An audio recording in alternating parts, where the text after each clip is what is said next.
So good evening everyone. We are in the final session of this final live session of this course, and we'll be doing a basic recap of what we have covered so far towards the end of this session. But before going into that, let us see what we have covered in yesterday's session.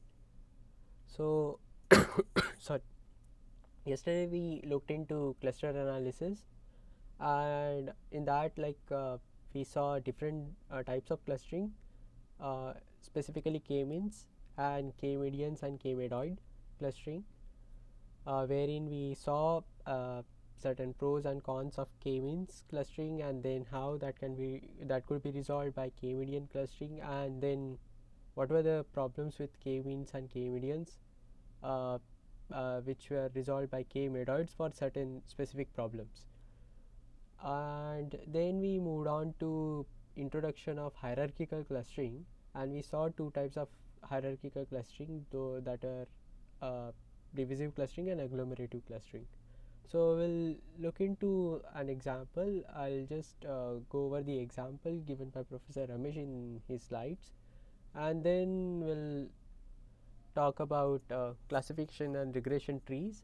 Again, I'll refer to the examples given in the slides for you to understand how the trees are built, and then we'll do a complete summary of the course, that whatever topics we have covered so far, and then whatever topics you want me to cover, emphasis on, I'll try my best to explain that.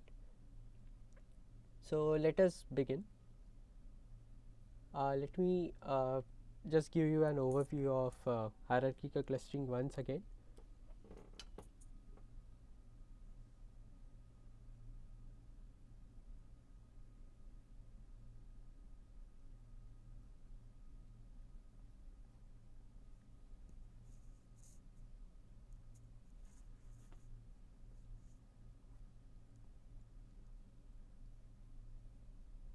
Okay, so in the hierarchical clustering, we saw two methods. First one was divisive, and another agglomerative. So in the divisive clustering, we had all the data points into one cluster, and based on certain criterion, we divide them into more than one cluster. So let's say age, and then in that particular thing we'll divide it into multiple clusters, and so on. Okay, so there are multiple criteria on which we can divide these clusters into multiple parts, and uh, also like where to stop. So in the case of k-means clustering, we had multiple criteria, like number of iterations, or if the means are changing, or the sum of square residuals, if they are not changing a lot beyond certain threshold. So we were stopping the k-means clustering algorithm. In this case as well, there are certain ways in which you can stop clustering. So we'll see that after this.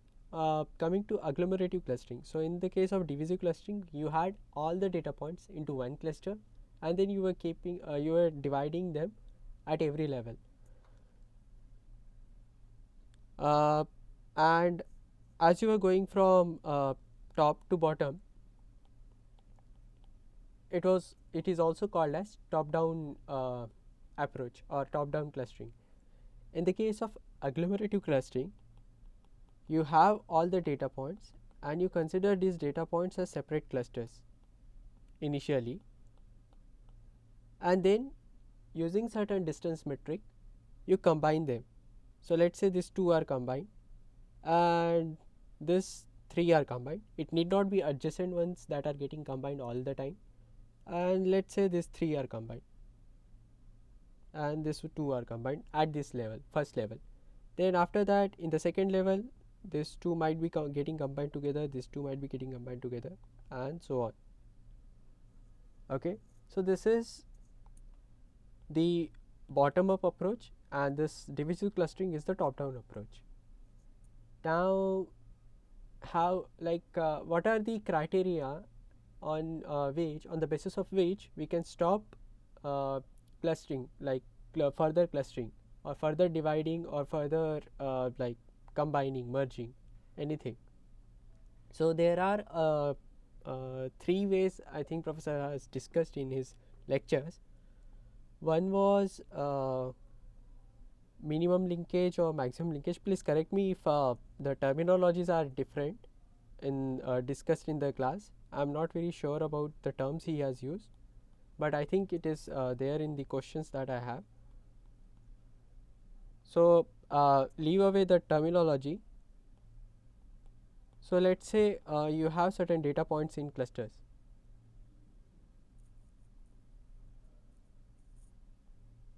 So one thing is you can see the minimum distance between the two clusters. Let's say like these are the data points in 2D space, and you see the minimum distance between the two clusters, and if this minimum distance is not changing or is like beyond certain threshold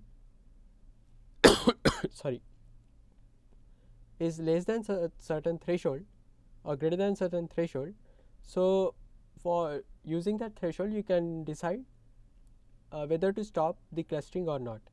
Similarly, instead of taking minimum, you can see like the maximum distance between two clusters by taking the farthest points in those particular two clusters, and see if there is any need to do further clustering.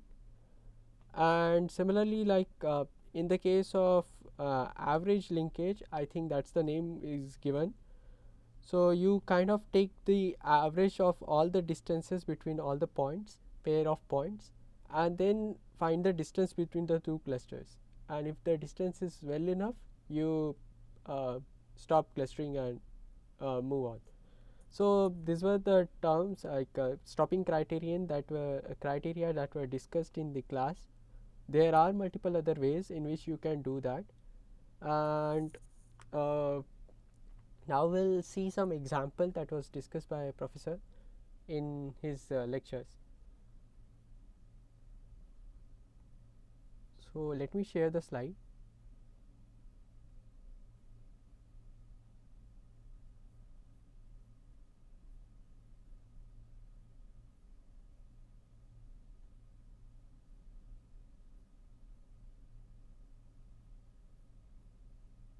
Okay, so here is the example. I hope my slides are visible. Sorry, the screen is visible.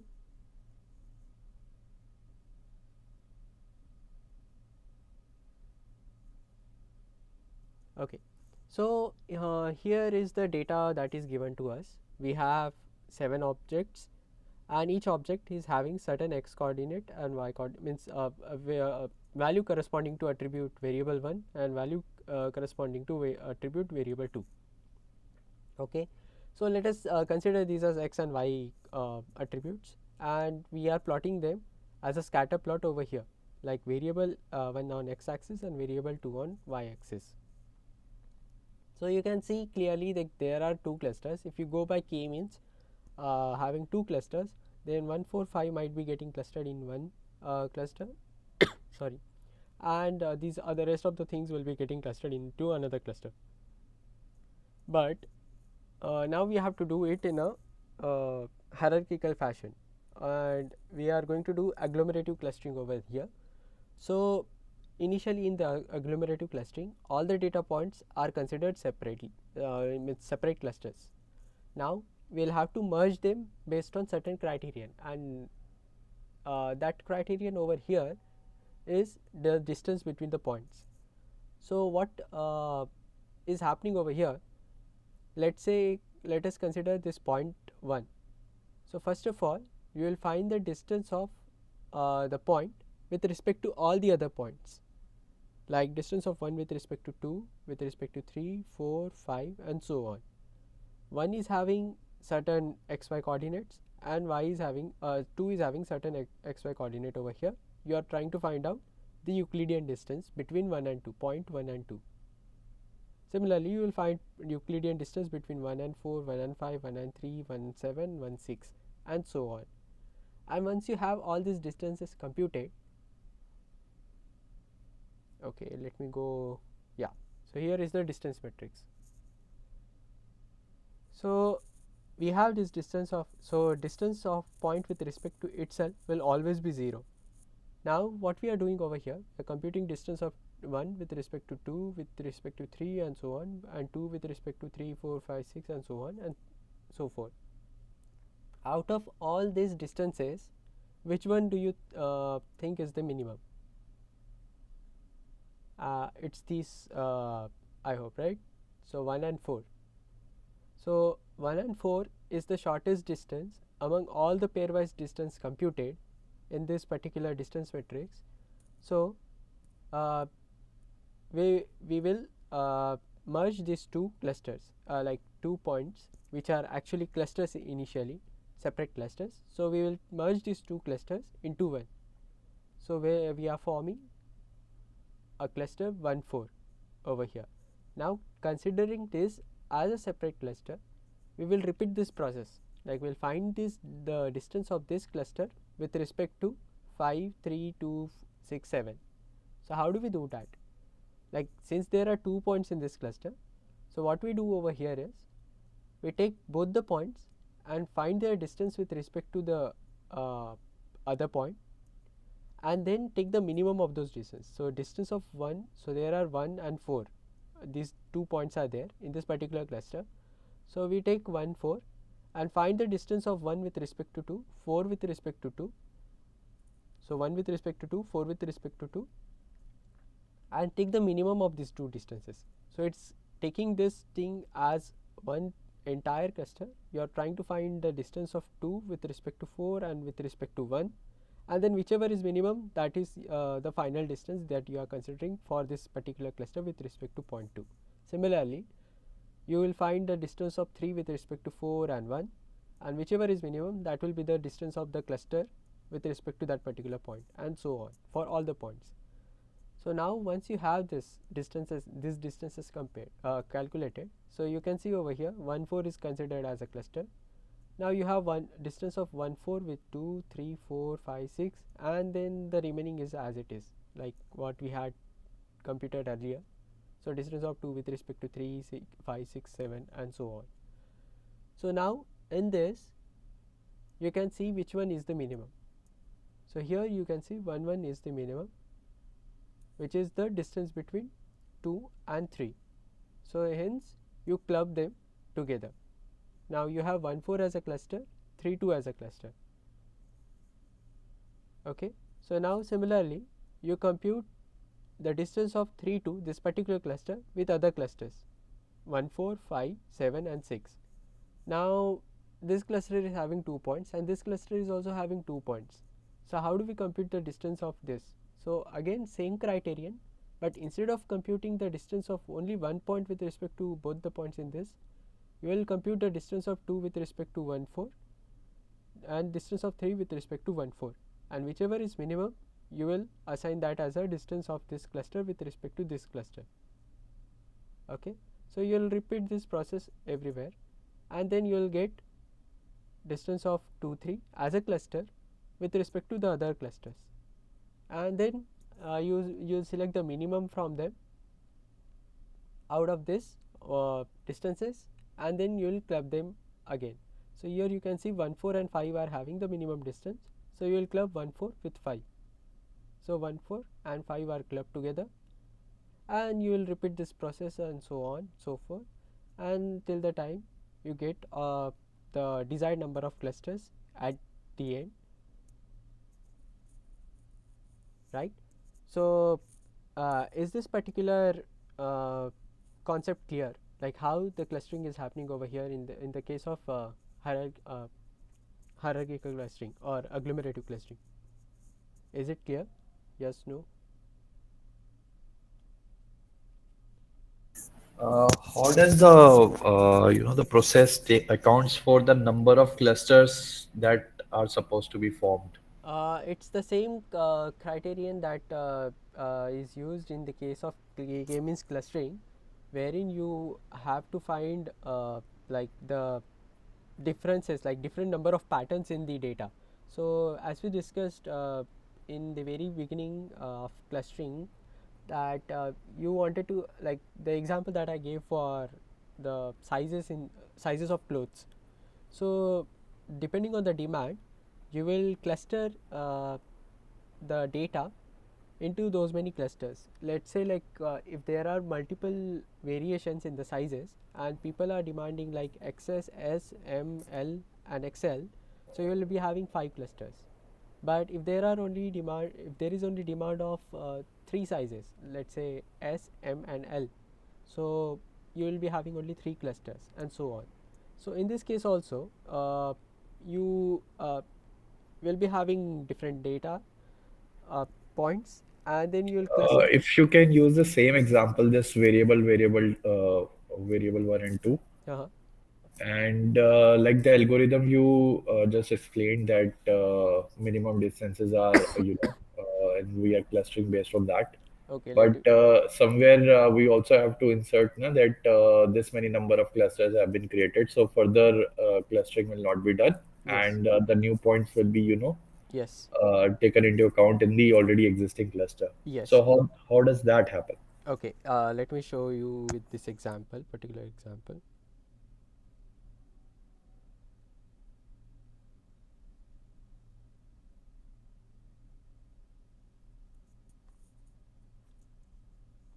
So in this case, you have this hierarchical clustering done already. It has clustered till you get the one like all the complete like all the points into one particular cluster, one single cluster. Now if you have this dendrogram with you, right?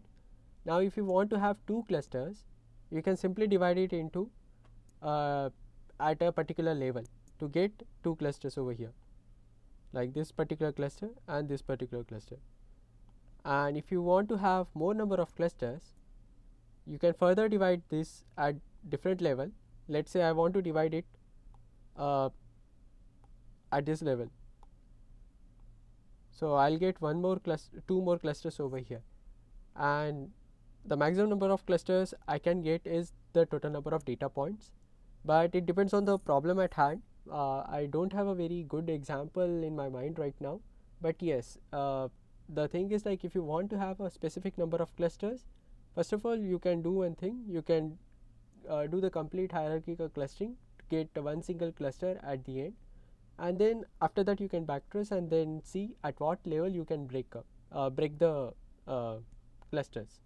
Like you will be having certain tree structure built, you can decide upon that where to divide the clusters. uh, does that answer your query? Yeah, got it.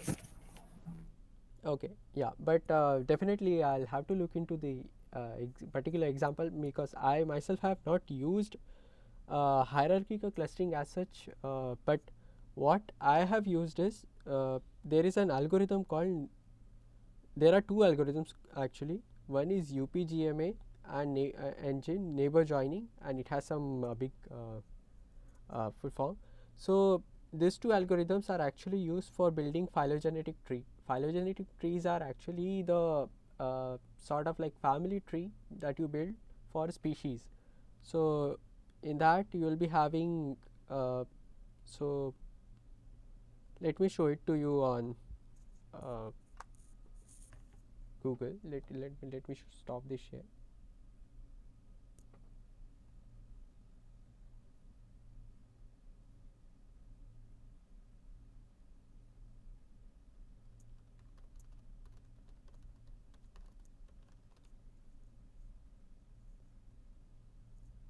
Okay,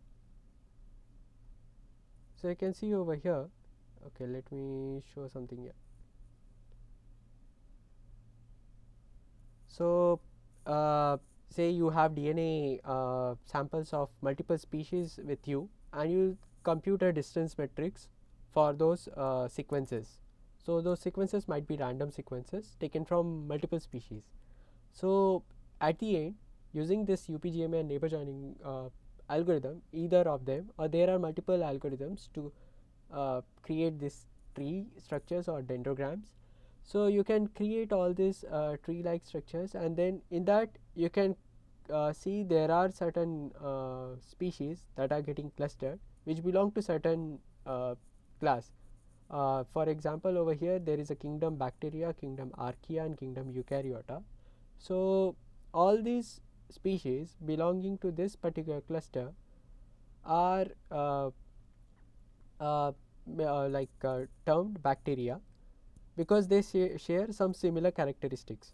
And in that also, like, you can then go for and do further division. So in bacteria also there are like gamma proteobacteria, like proteobacteria and other sorts of bacteria. So you can do further division, like till the point you get the last single uh, element as the leaf, as the cluster. So let me show you one more example. Here it is.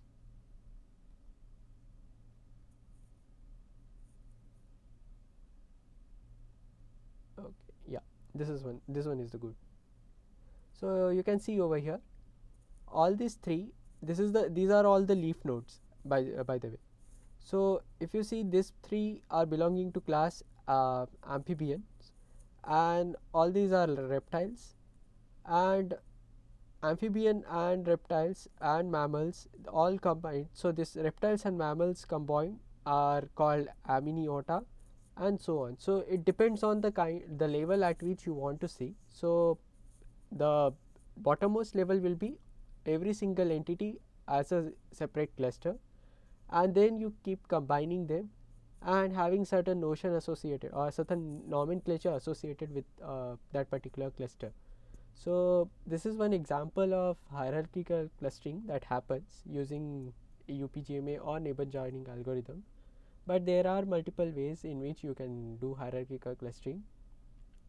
And yeah, so this was the example I could give, and I hope it answers your query. But definitely, I'll have to look into other criteria as well, like which are used to stop or like to divide them into multiple clusters.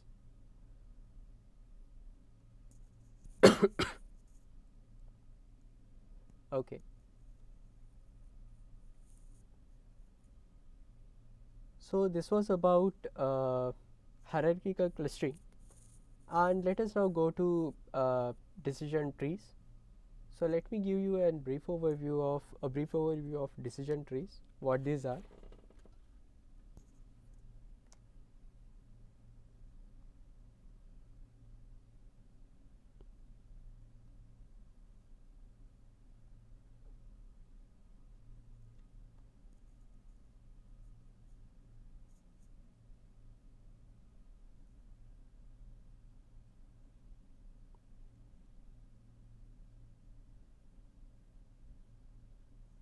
Okay. So as we discussed in the previous class, let's say we have data of students, and we have n number of students, and we have attribute associated with them like weight, height, gender, grades, and so on. And each one were of some different data types, like weights and heights were like interval data types, grades sorry gender was nominal, that is male female, and grades were again like no, ordinal data type, and so on. So there are two tasks, like there are two things that can be done.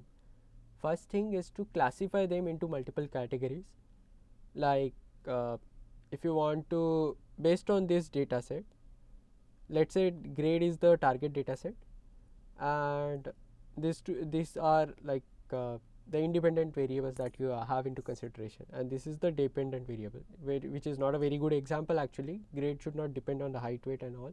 But uh, let us see this hypothetical example.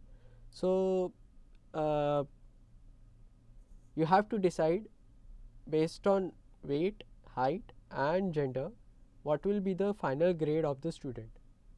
Okay, so that will be like or instead of grade, let's say there is some continuous variable over here. Uh, let's say CV, some continuous variable that you want to predict.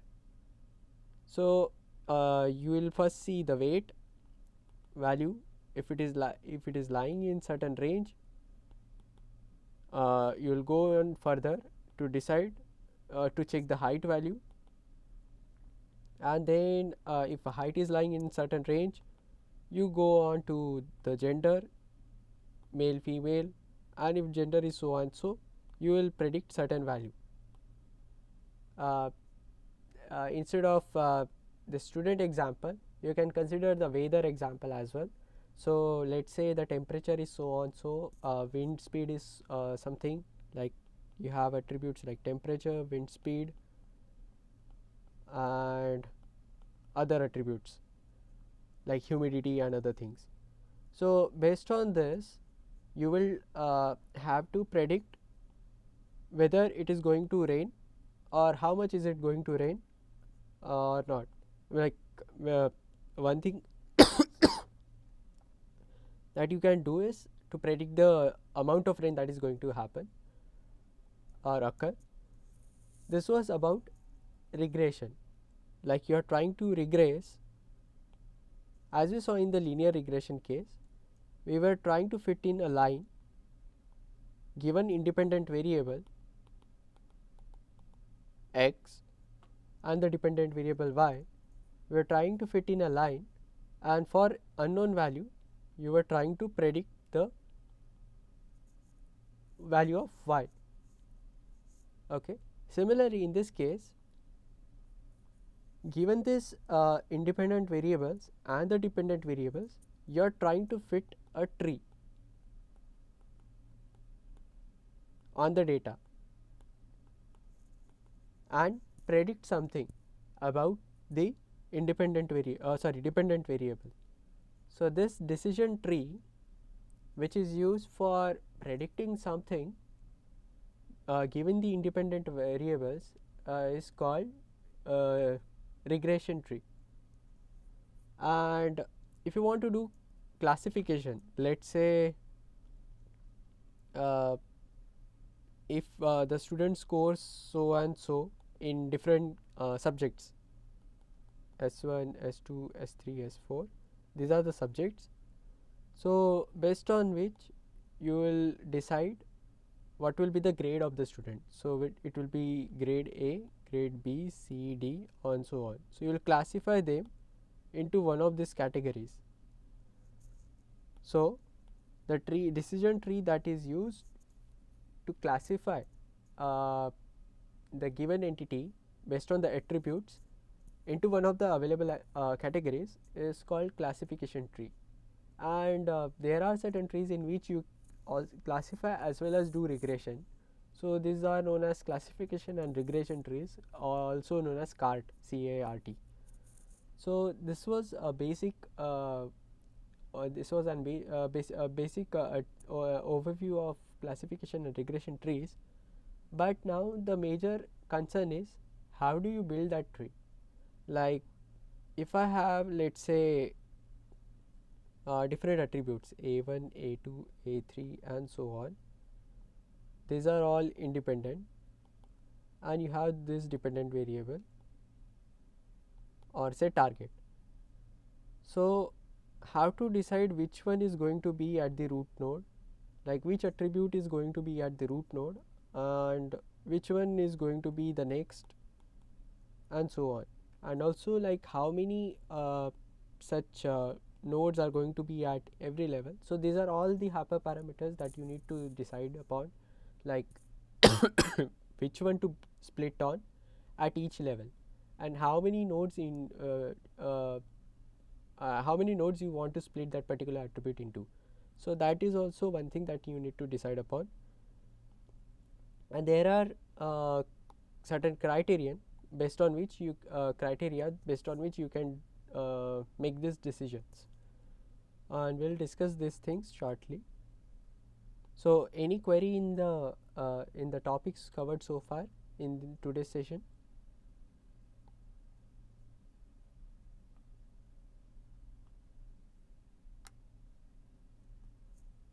Shall we move ahead? Yes, it's okay. Okay, thanks. So let us see. Let me go to the slides again.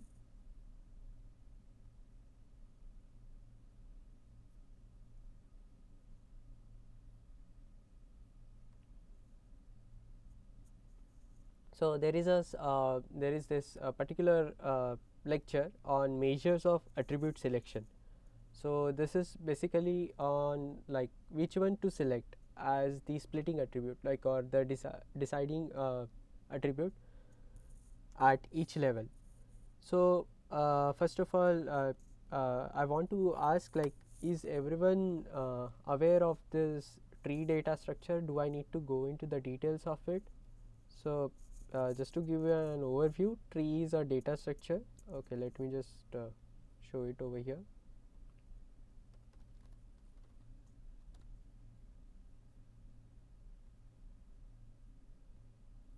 So tree is a data structure which can be seen as a tree, upside down tree. So you have root at the top, then you have child nodes, and you have Sir, can you share the slide? oh, I see. Just a second, I'll have to stop the share here.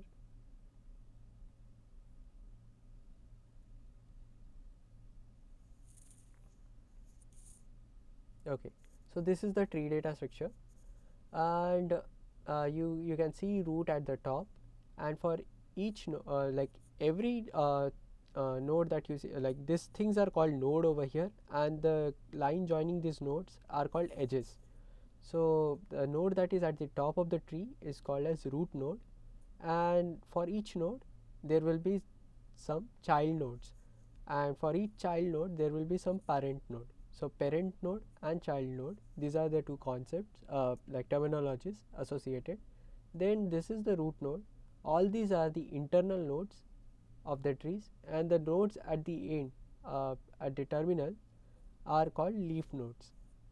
So in decision tree also, like, we are going to have build a tree data structure in which every node will be having certain attribute associated with them, like the deciding attribute based on which you will make the decision and go on to the next level. So let us now see the criteria that are used to uh, select an attribute. So there are three ways in which we can do that. First is information gain, gain ratio, and Gini index. Uh, Before I go delve into information gain, I would like to discuss something related to information theory. So let me stop the share over here.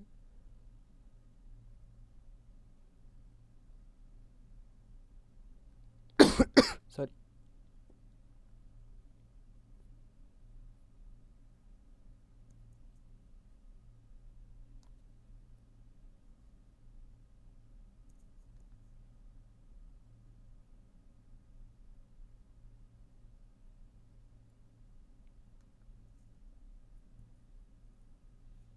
Okay. I hope my iPad screen is visible.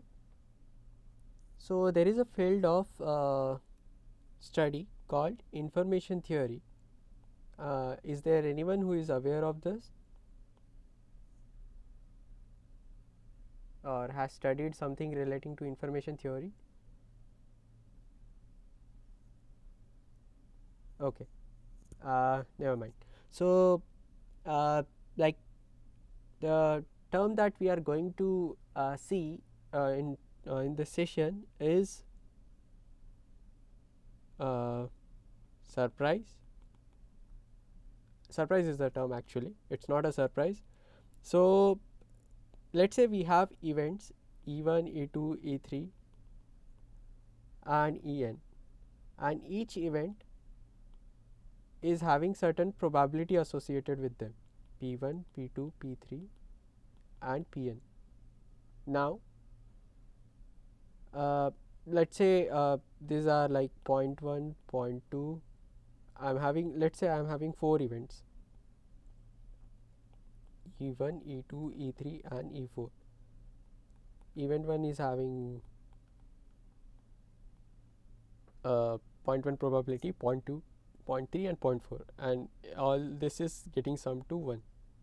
Okay, so when will you be more surprised, like for which event will you be more surprised, like if one of this particular event happens or occurs, for what event will you be more surprised? E1. Event, right? So the event that is the least probable, if it happens, you will be having maximum surprise in that case.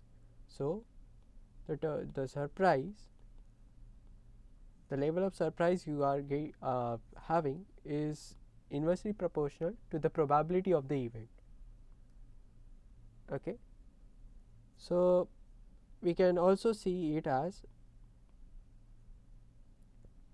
proportional to log of p, because log is also monotonically increasing function, and this particular term log 1 by pe is called as information. So you will get more information. So if there is more surprise, you will get more information out of the event. So which is also like log 1 by pe can also be written as log pe raised to negative 1, which is negative of log pe. So lower the probability pe, higher is the information I have. Now this is one thing. There is another term called entropy, or the expected information. So in expectation, in probability theory we have this term expectation, E of x, which is nothing but x into summation x into p of x. So in this case also, entropy is like average and information that you can have from a set of events, and that can be represented as summation of p of event into the information of that event. So it is nothing but negative of pe log pe. So this is the average information that you can get from the set of events. Okay, so these are the two terms that I wanted to discuss, like one is information and another is entropy. So let us now go back to the slides.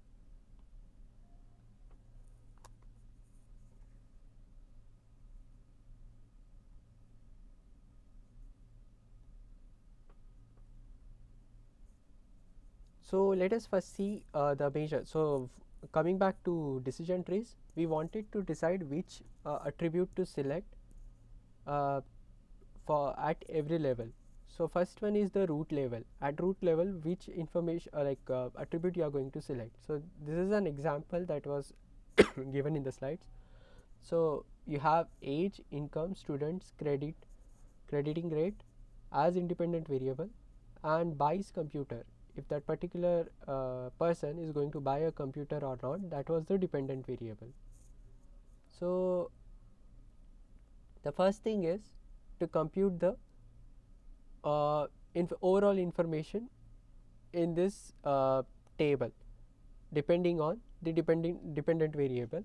So this particular table, the terminology or the notation that is used for this entire table is, or training set is D. Okay, and in that we are trying to find out the information for the dependent variable over here. So in this case we have 9 yeses and 5 no's. So 1, 2, 3, 4, 5. Out of this 14, we have 5 no's and 9 yeses. So the information that you will be computing is negative of the probability of yes, log of probability of s. And by the way, one more thing I forgot to mention, this log is having the base of 2. When you are having the base of 2, the unit of that particular information will be in bits. So that you need to remember. It is not a natural log, it is log base 2. So probability of yes, log probability of yes, and so it's like you are adding up these things. So this negative is coming from 1 by p plus 5 by 14 log of 1 by 5 by 14, which is like becoming negative of 5 by 14 log 5 by 14. So the unit that you are getting over here, information out of D without the consideration of any independent variable, is 0.940 bits. Okay, now the information, now what we are interested in is like, if we consider age as the attribute, how much information we are going to retain after considering this particular age as the attribute, deciding attribute. Similarly, for others as well, we will have to do that. But let us now focus on age. So age is having how many different values? 1, youth, middle-aged, and senior. So there are 3 such values this age can take. So now we will have to go and look at each of these values and how much information they can contribute to, or they contain. So let us see first youth. So in youth, so when the age is youth, how many yeses and nos are there?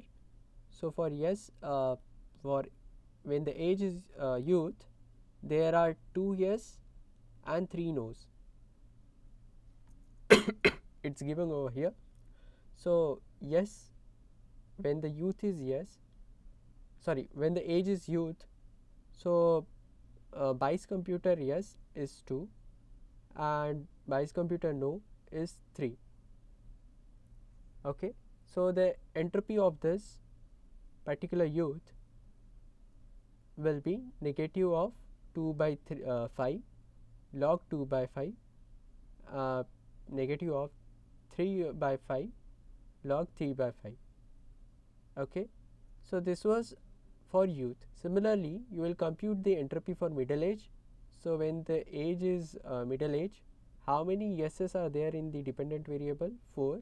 How many no's are there in the dependent variable? 0. So you will compute the entropy over here. Similarly, for senior, you will compute the entropy.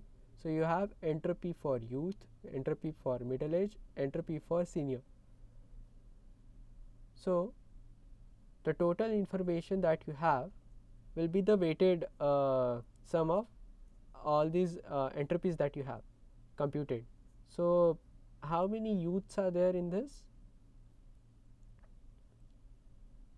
Out of all these 14 entries, there are 5 youths, 4 middle-aged people, and 5 senior people.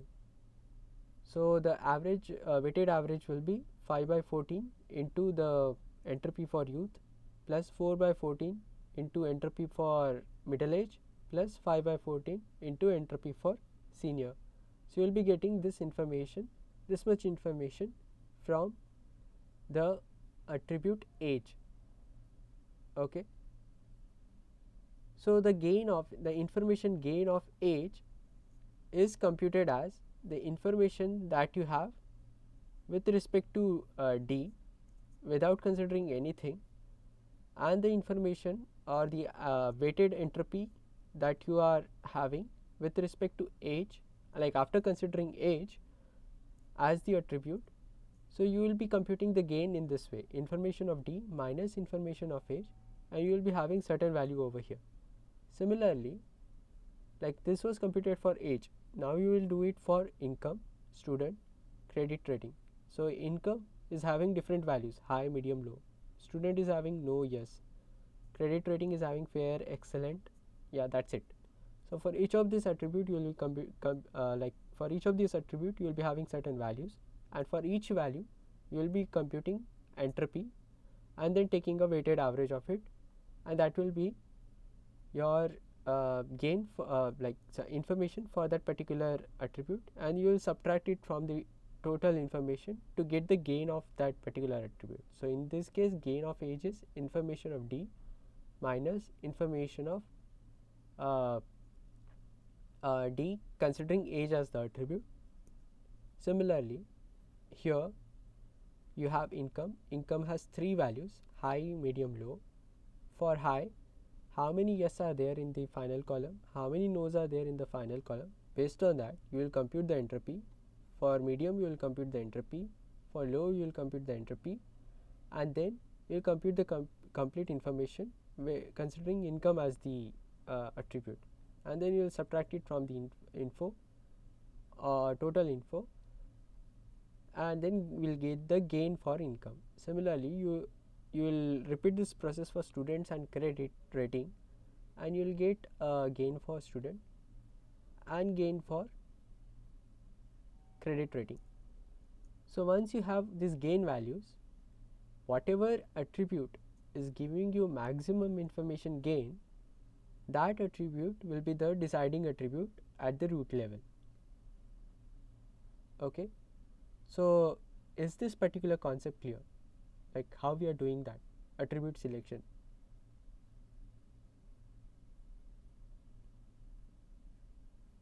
Any query? Please feel free to ask. I'll repeat it if it is not clear.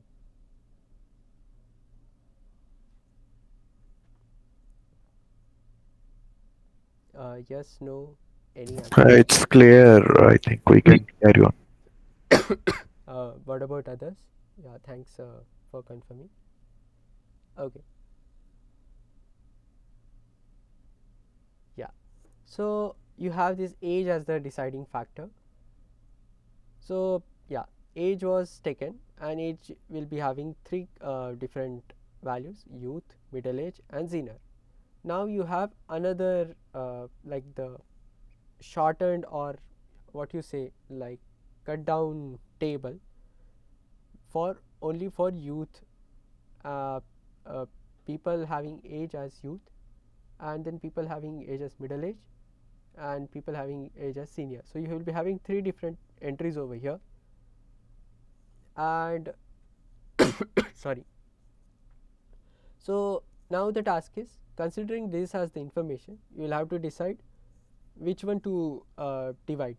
So you will be applying the same sort of algorithm that you did like that you used earlier to make decision at this particular level. So considering this as the root, you will do further division, like select the best attribute at this level. Similarly over here you will select the best attribute, and so on. So once you do all this, you will end up getting a tree structure like this, which you can use for deciding whether the person is going to purchase or buy computer or not. Okay, so this was one selection criterion, that was information gain. So just to recap, we compute the information without taking any independent variable or attribute into consideration, just the dependent one. You computed the information, then you took one particular attribute into consideration. It is having multiple values. For each of the value, you computed the entropy of that value with respect to the dependent variable, and then you took the average of that, the weighted average of that, to get the information for that particular attribute, and you subtracted it from the original one and got the gain. Similarly, you did it for all the attributes, and got the gain values, and whichever value was giving you the maximum information gain was the deciding factor at the root level. Now once you have this root level, you will shorten down the table for each of these cases, and then you will make run the same algorithm at each level, like considering that as the root level. Okay, so this was all about the information gain. Let us quickly go back to another measure.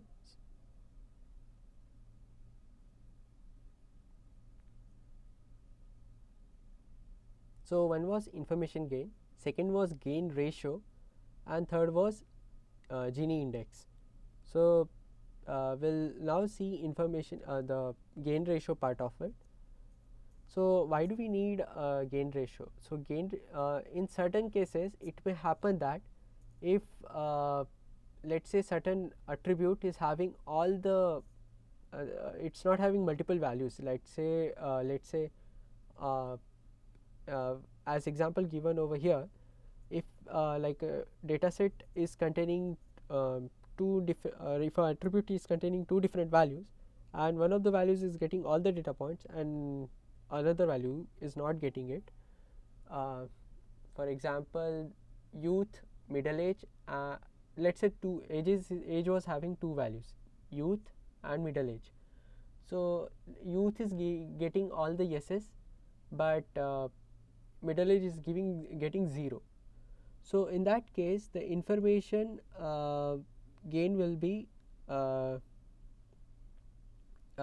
0, like for that particular attribute. So if you see the information gain, so when you subtract information of that particular attribute from the total information, and if it is 0, it is going to be the maximum. Like the deciding factor was the maximum information gain.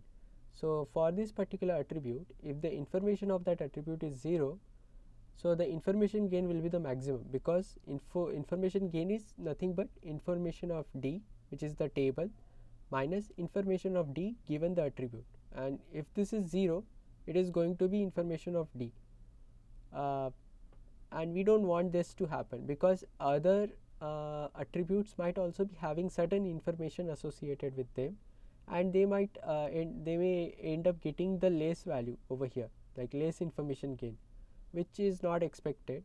So to encounter this issue, this particular information gain is normalized by something called as split info.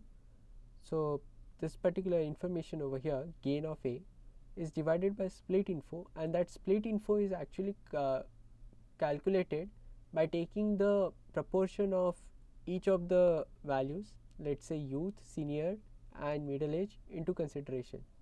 So in this case there were let's say in the case of income, okay, where is that given? Yeah, here it is. So one attribute is having out of 14, one particular attribute is having 4 values, one is having 6 values, another one is having 4 values. So this split information is computed, and then the gain that you are getting for that particular attribute, let's say income over here, it's 0.029. So you are dividing it by the split information or split info for that particular attribute, and you get the normalized value of it. So then after that you compare the normalized values of all the you compare the gain ratio. So this normalized value is actually called as gain ratio. So now you compare the gain ratio of each of the attributes, and whichever is having the maximum gain ratio will be your deciding factor.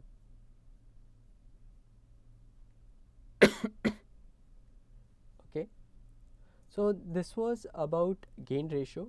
So the main issue was like certain attribute getting information 0. To encounter that, the split information was computed, and it was divided the gain was divided by this corresponding split info, and then the gain ratios were compared instead of only the gains. And the third criterion that we have is Gini index. So Gini is nothing but it shows you the impurity of the cluster that you are getting. So let me show it to you on iPad.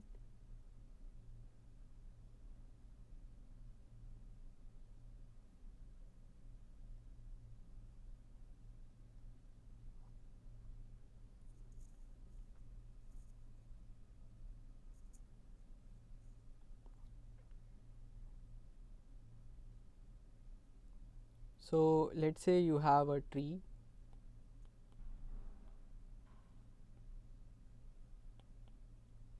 and at the end or leaf or any node, let's say you have two attributes, like two values, yes or no. So yeses are like 14 and no's are 0. So you can see that this particular node is having only yes as the majority class and no is not having any value. So the purity, so this particular node is called as a pure node or pure leaf. But however, if it were having values like, let's say, 12 and 2, so in that case this is impure node, which is having values for both the like attributes. So to compare to find out the purity of the node or impurity, or to measure the impurity, this term called Gini is used. So what is Gini? It is computed as 1 minus summation of 1 by let me confirm it once. Yeah, it's not 1 by, it's a summation of pi square. So pi is nothing but the probability of each of these values. So in this case probability will be 1 and 0 over here. In this case it will be 12 by 14 and 2 by 14. So the Gini index,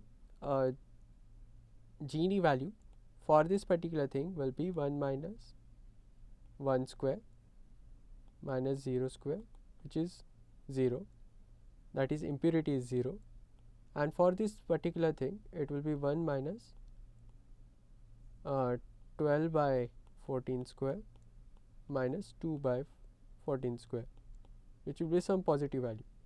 So when the cluster is pure or the node is pure, the Gini will be, impurity will be 0, and when it is impure, it will be some positive value.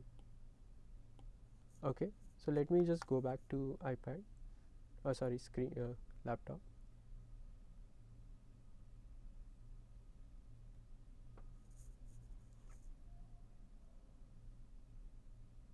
Okay, so you can see Gini of D.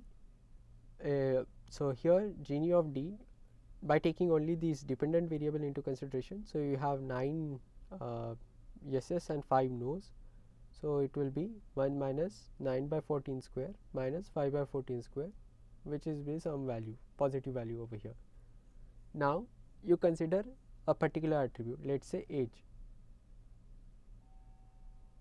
Here example is given for income. Okay, so they are clubbing this medium plus low together into one particular attribute, but it can be so one drawback of Gini index is that it can only be applied when you have to partition your data into two, means like you have to split at every level, you will have to split into 2 parts. So it cannot be used for splitting into multiple parts as we were doing earlier. We were able to do for so the tree that we had built in the previous case, sorry,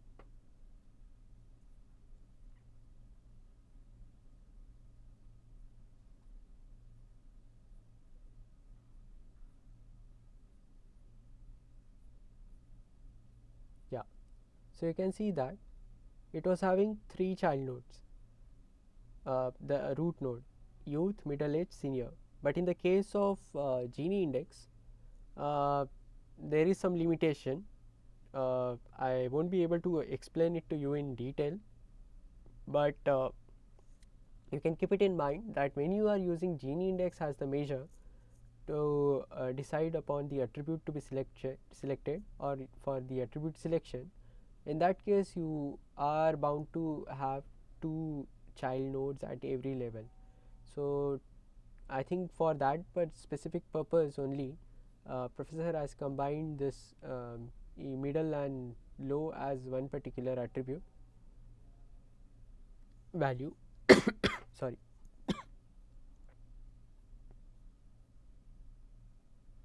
Yeah. So considering low, medium, low, high, medium, high, low, and medium, high, means like clubbing two together and seeing the rest. So you can have like out of this, like high, medium can be combined together and low can be separate. Medium, low can be combined together and high can be separate, or high, low can be combined together and medium can be separate. So the one of those like ways is combining low and medium, and for low and medium how many yeses were there, how many no's were there. So and high was considered as a separate class category. So you will compute the Gini impurity for low, medium together. It will be 10 by 14 plus 4 by 14 out of all these 14 entries, the complete actual Gini. So you will be having certain Gini for income. Okay, there is some confusion over here.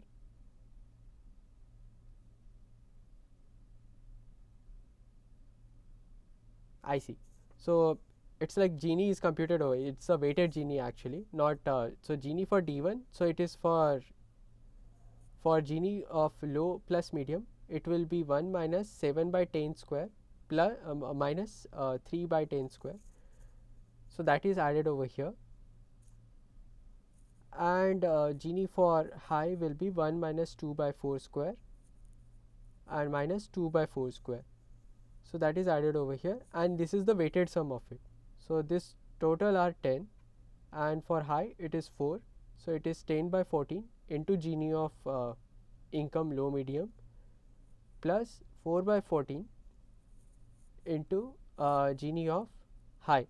So I think the notations are not proper over here that are written. So it is 10 by 14 Gini of D1, that is low medium, plus 4 by 14 Gini of high. So that will be the total Gini considering the attribute income. And then sorry, the same thing is repeated for high, medium together and low separately, and the Gini was computed, Gini index was computed, and similarly. And then once you have all this, you can decide upon whichever Gini is the minimum,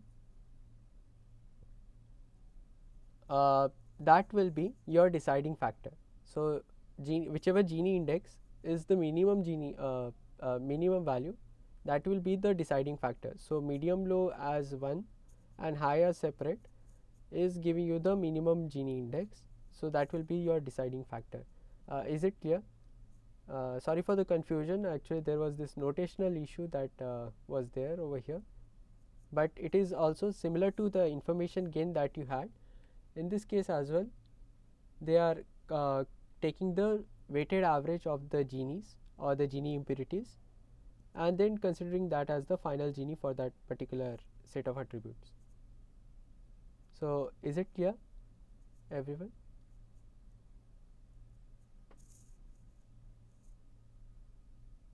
Yes, no? Yeah, it's clear. Okay, great. So let me check if anything else is left.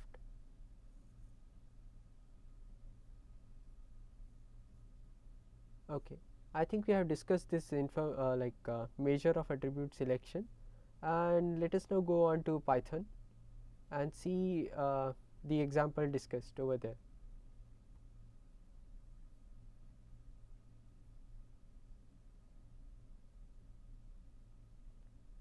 So let me upload the files needed. So here I am importing pandas, numpy and matplotlib, only 3 libraries right now. First is to read data from the Excel file.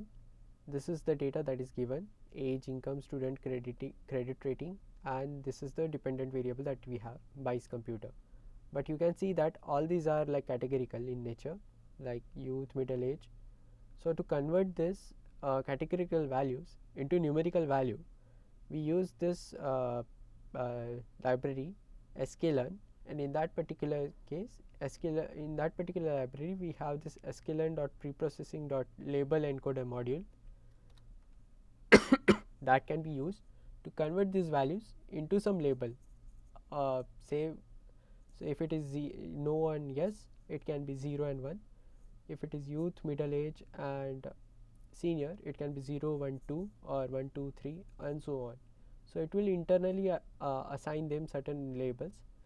So what we are doing over here is we are just like creating an object for this particular label encoder and using that to fit it on each of the columns, like for age, for income, student and so on. So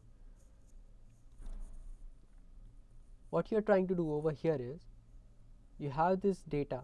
So the data is your original data frame, this particular thing. So you are trying to add a new column, age n, which is having the transformed value for ages. For example, over here age n is 2, 0 and 1.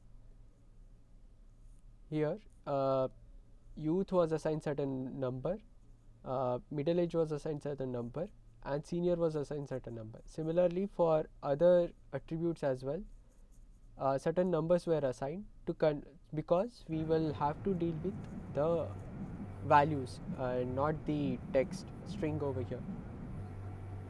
Sir, fit underscore transform, is it a function in preprocess? In encoder? So actually what you are trying to do is you are trying to create an object of class label encoder over here, That's fine. and in that there is this fit transform function. Okay, so it's fit transform is a part of level encoder. Yes, label encoder. So that label encoder dot fit transform, you are passing this age as the parameter to it and it will return the converted. So let us see the output of it. So you can see over here, like youth was assigned 2, middle age was assigned 0 and senior was assigned 1. Similarly, if you see for Yes, this, correct. income is having high, medium, low. So high was assigned 0. So it is doing some random assignment internally. Yeah, and then medium was assigned 2 and then low was assigned 1. Yes. Yeah, or maybe it is taking the some I think it's taking it in lexicographical order and then assigning them 0, 1, 2, maybe some based on certain criteria. But yeah, it is converting this values into numbers, and that numbers are added as columns in this particular data frame. Okay, so once you have this, we are interested only in these columns with numbers and not with the values. So we are going to drop them using this data.drop. Data frame is data is the data original data frame, and from that you are dropping this age, income, student, credit, means whatever was having this categorical values. So you are dropping them and taking the remaining data frame into this data new data frame. So if you print data new, it will be having only the attributes with values. Okay, once you have this, you have to divide it into the independent variables, and then Bice computer is your dependent variable over here. So we are taking all this, so feature columns, it represents the independent variables that we have, and you are dropping the dependent variable out of this original data frame to get the set of independent variables here, and you are getting the dependent variable separately in the y variable. So x, if you see x, the x is having all this, so x dot head will only give you the initial 5 elements in that particular data frame. If I print x as it is, sorry, I have not run this. Okay, I'll have to run this as well.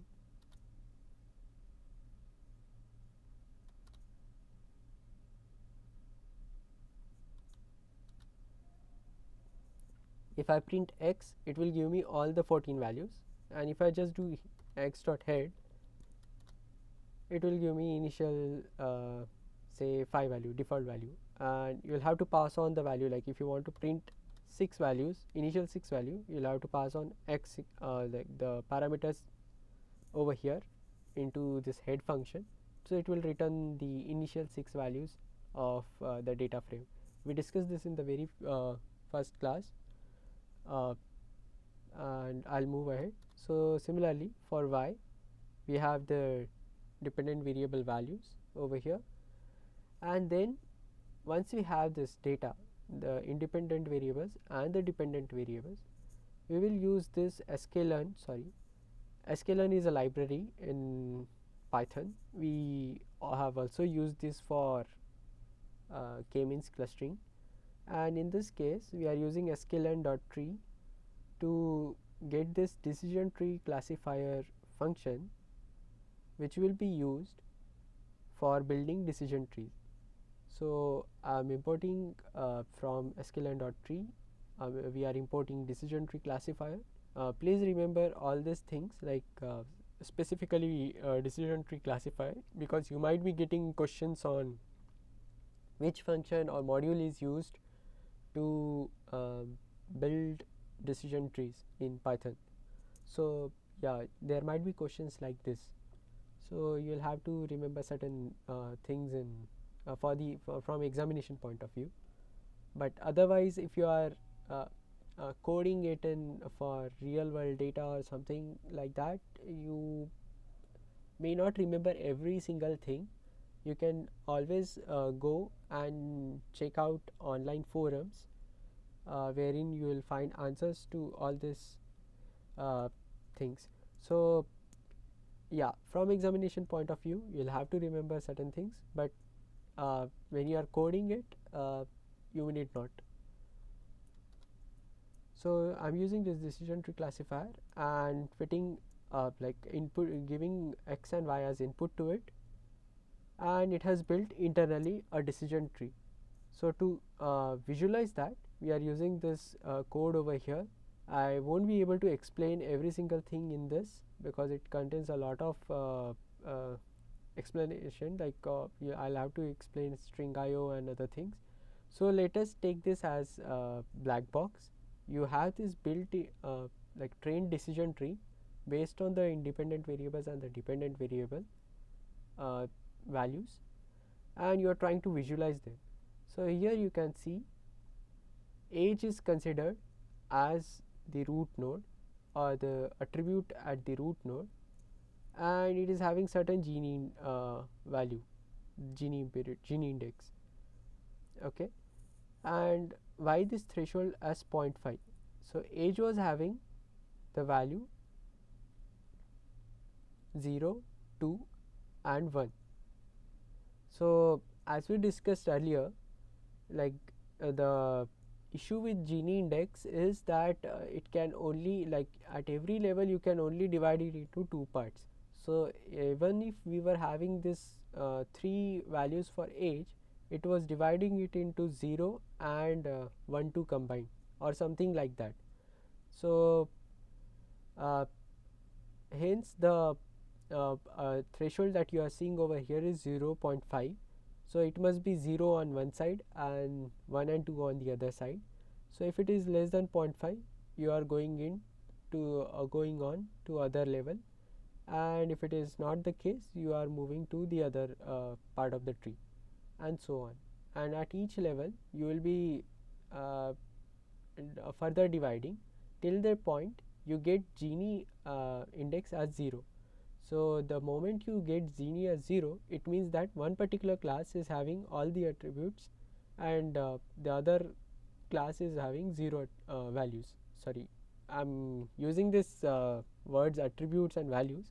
Please don't get confused with that. So these are just for uh, uh, teaching this concept, but it may not be used in formal settings. So this particular node that you are having over here, there are two classes and one class is having 0 number of values. So the Gini index or this particular node is a pure node, hence the Gini impurity is 0 over here, and the moment the Gini impurity is 0, you cannot further divide it, right? So whenever there is non-zero Gini value, you can divide it, and like based on certain criterion. So if it is a Gini index that is getting considered or that is taken into consideration, the constraint is that you can have only binary division, whereas for information gain and other things you can have more than two child nodes. So for that I don't have an example over here, and I think it was also not discussed in the lecture.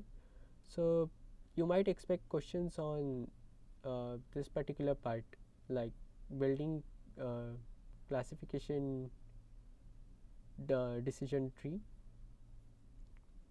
and on Gini index, and the other parts I think will be asked, like from the other parts only mostly the theory questions will be asked. And there is one more example over here.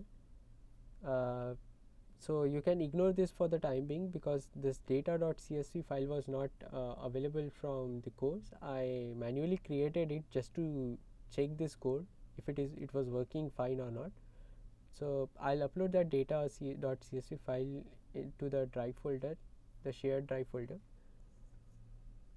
So yeah, that is what all we had for decision tree. Any query in this particular part?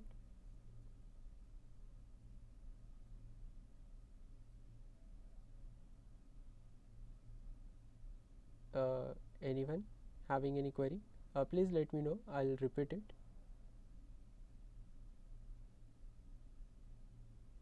If it is fine, then we'll do a brief recap of what we have covered so far. Oh, yes, it's fine. Okay, great, thanks. Okay, I have some questions over here. So, okay, let me share the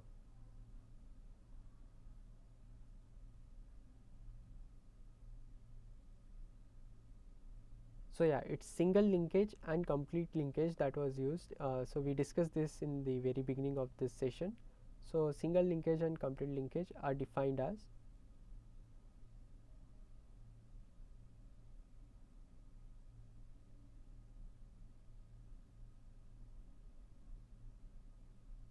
answer to this.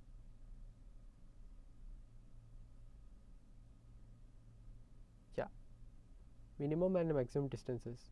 So here is a diagrammatic representation of that. So single linkage, so you have two clusters. To find out the distance between two clusters, you can find out the minimum distance between the two clusters using the distance between the points that are closest between the two clusters. Okay. And maximum complete linkage or maximum distance is the distance between the farthest points from each cluster. And average linkage is like the average of distances, the pairwise distance computed between all the points over here and the points over here. So based on that you can decide if you can compute the distance between any two clusters.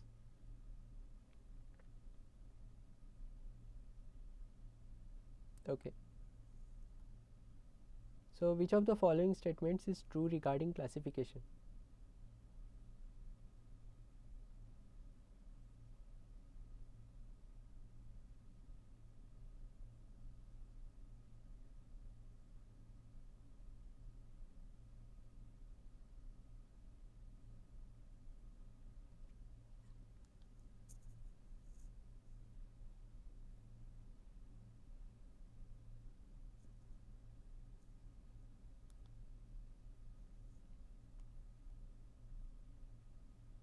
Okay. So yeah, C is the correct option. Classification is one form of data analysis that can be used to extract models describing important data classes or to predict future data trends. Yeah, that was seen in the classification and regression trees. And classification predicts categorical labels, like say grades. So what do we call the topmost node in decision tree? This is a very simple question. Answer is root node. And which of the following is called as a leaf node? That is also simple, pretty straightforward. Terminal node. Okay, and the ones that are not leaf as well as root are called internal nodes. Okay, so let us do a brief recap of what we have seen so far.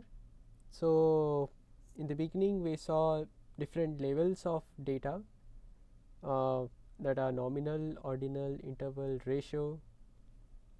Like for example, nominal is male, female, which is having no rank associated with them. Then ordinal data, we had grades A, B, C, D, which were having certain ranks associated with them. And also one more example will be professor, assistant professor, associate professor. So in this case also you have certain ranks associated with the categories. So both nominal and ordinal are categorical in nature, but in ordinal you have certain ranks associated with the categorical values.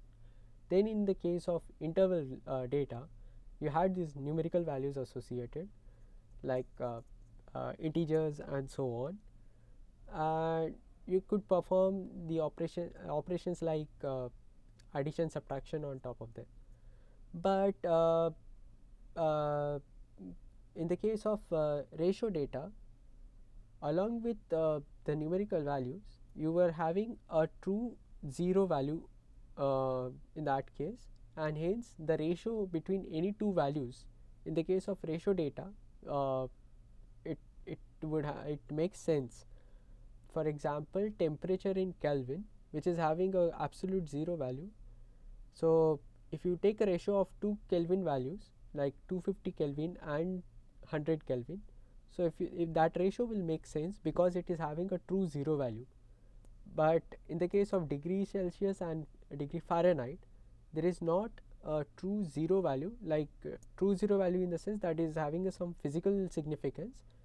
If it is 0 degree Celsius, it doesn't mean the absence of temperature, like total absence of temperature.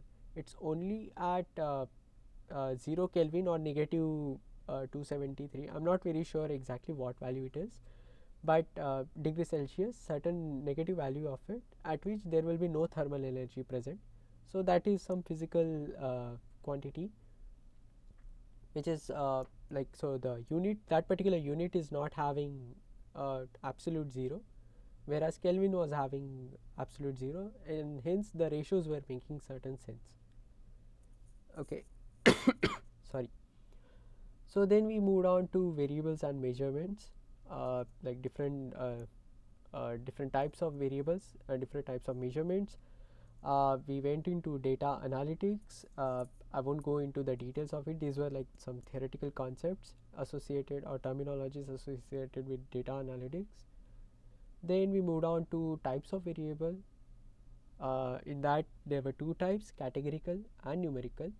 Categorical were like all nominal, ordinal data sets, and numerical, in that also we had two types, discrete and continuous. So discretes were like this integers 1, 2, 3, 4, 5 and so on. Continuous is your real numbers and so on. So after that, after discussing all these basics, we moved on to Python basics. We saw basics of Python, in which we saw how to declare variables, how to declare functions, what are the different data structures in Python, the inbuilt data structures like list, set, tuple, dictionary and so on. And we saw basic applications of each of these data sets or data structures. And then we moved on to visual representation of data. Although we have not dedicated a separate session for this, but we kind of like touched upon what the different types of data representations that are available, visual representations for data that are available, and some of them are histogram, wherein you will have frequency of different categories, frequency polygon. So is there anyone who doesn't know any of this uh, uh, visual representations? I can discuss that particular one with you, or maybe you can look into it at your own pace later. It's not that important right now. So steam and leaf plot. Okay. Uh, okay, I'll skip that for the time being in view of time, because it's already 7:32. So I'll have to cover multiple topics actually. So yeah, I'll skip this particular part, but you can definitely search for stem and leaf plot and get an idea of what these are. So it will take some time to explain all these things. So I'll skip that for the time being.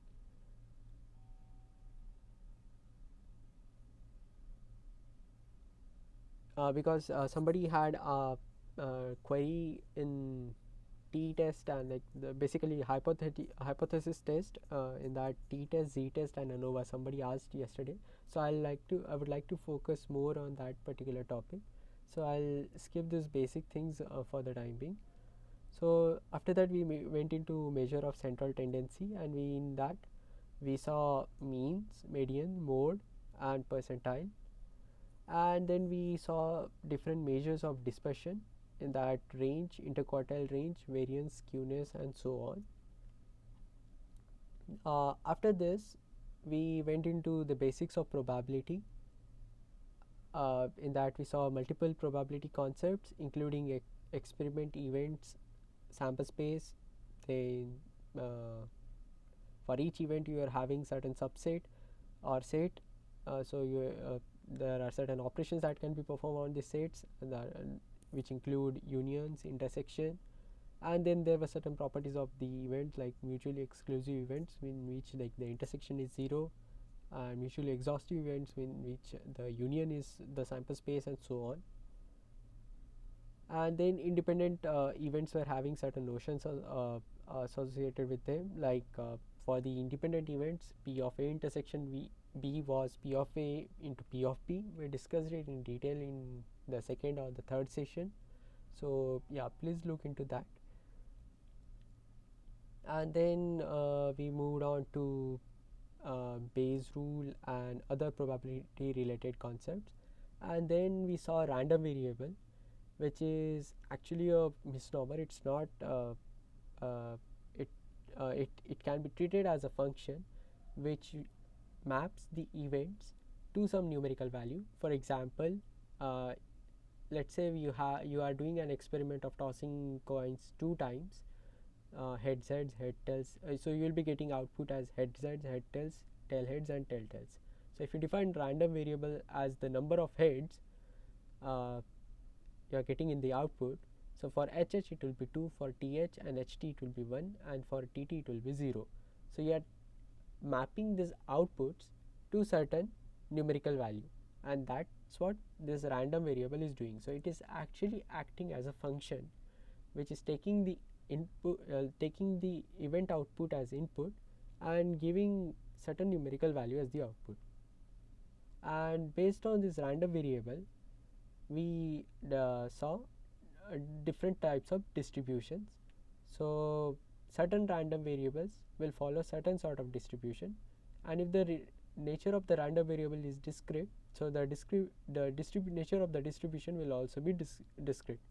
And if the random variable can take continuous values, so the nature of the distribution will also be continuous in nature. Okay. And in discrete distributions, we saw binomial, Poisson, and hypergeometry. We solved some problems on this. And then in continuous, we had uniform, exponential, and normal, and we particularly emphasized on normal because normal distribution is what we used a lot in this particular course for hypothesis testing. Then after that, we went into sampling and sampling distributions, wherein we saw different types of sampling, like random or probabilistic sampling, and non-random and non-probabilistic sampling. Again, I won't go into the details of it, but we had different types of sampling. And why we need sampling? Because in many cases you cannot study the population. Like I cannot study the entire population of India. Like I can't study their details like height, weights, and so on. So you kind of like take a sample from the population, and based on that you infer something about the population.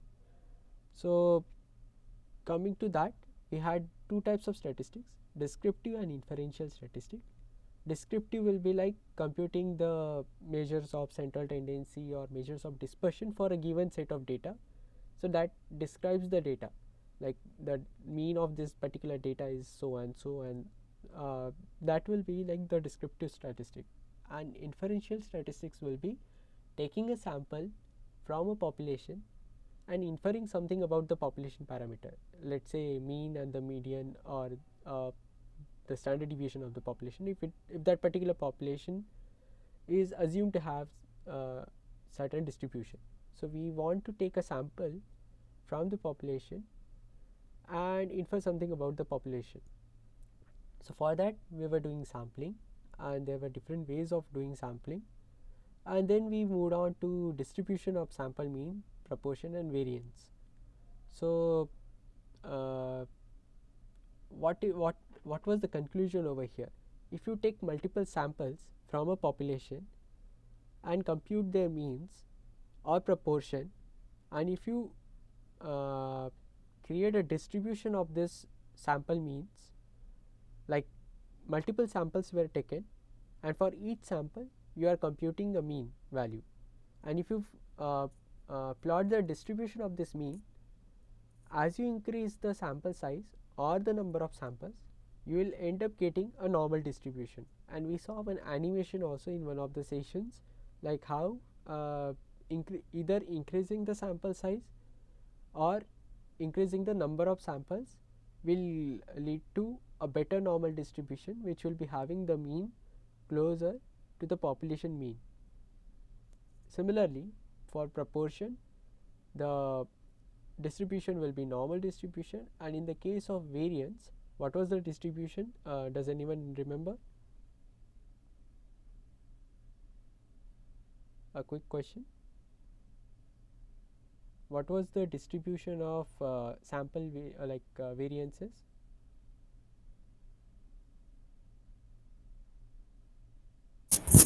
Uniform. Not really. It was chi-square distribution. Yeah, some of you are also Chi-square. Yes. So for mean and proportion it was normal distribution, and for variances it was chi-square distribution.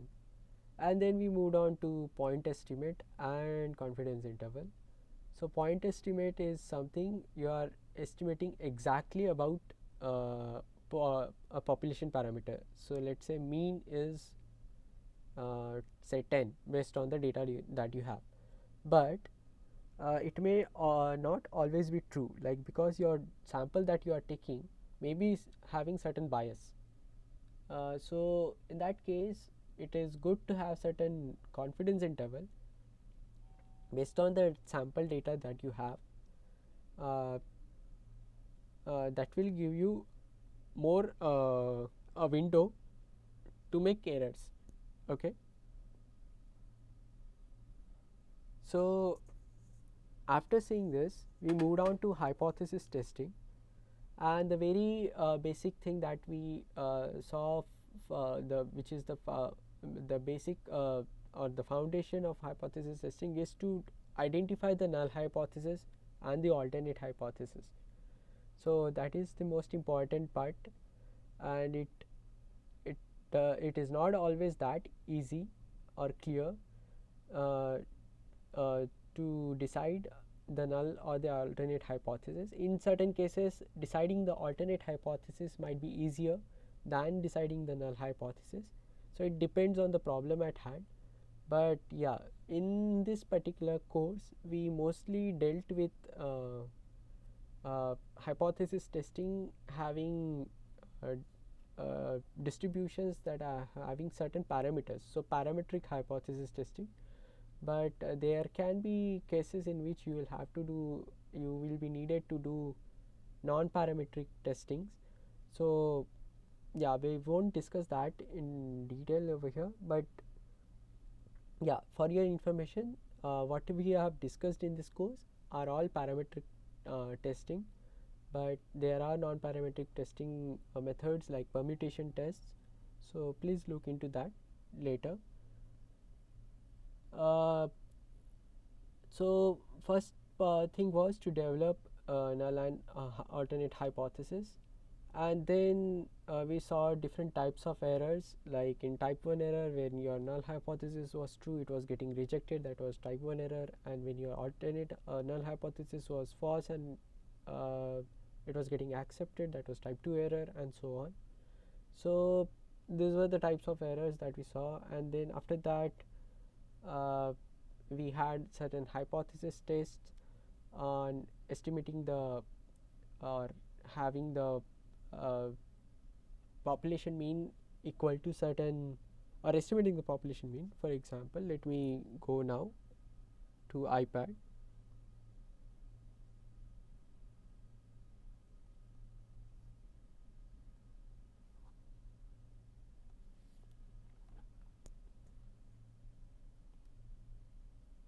So I'm having certain population. Okay, is it visible? Yes, it's visible. Okay, so I'm having certain population, and from that population I'm taking multiple samples. So my claim is that this population is having mean of 500. Let's say these are the example that we saw was like the milk cartons. So a company is manufacturing milk products, and then they are filling up those products in some containers, and the claim is that each of the container is having 500 ml of milk or any other product. So the mean was supposed to be 500. However, you take the sample of you take certain containers as samples, multiple such containers, and then for each sample you compute the mean. That is the sample mean.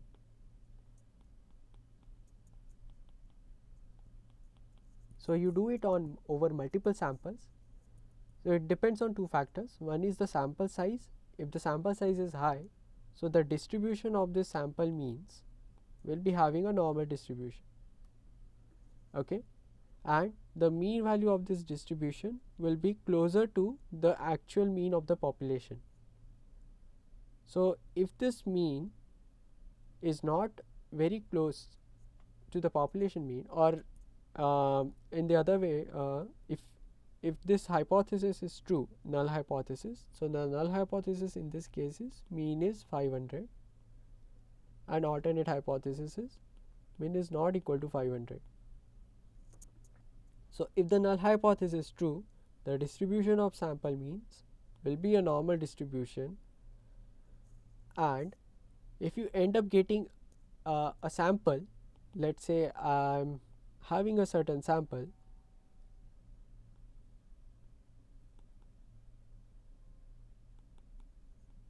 x1, x2 up to xn with n values, and first of all, to test the hypothesis, you will have to take two factors into consideration: whether you know the population standard deviation or not, that is the standard deviation of values in this particular population.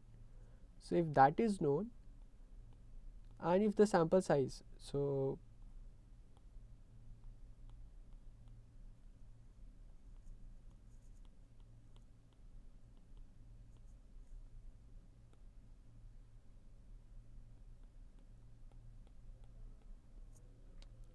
if sample standard deviation, population standard deviation is known, and the sample size is greater than 30, you use Z test. If it is unknown, you use T test, actually professor has mentioned that you can use z-test over here, but that z-test is actually like containing the sample standard deviation. So we'll see that if it is less than 30 and sigma is known, you will still use can anyone answer for this?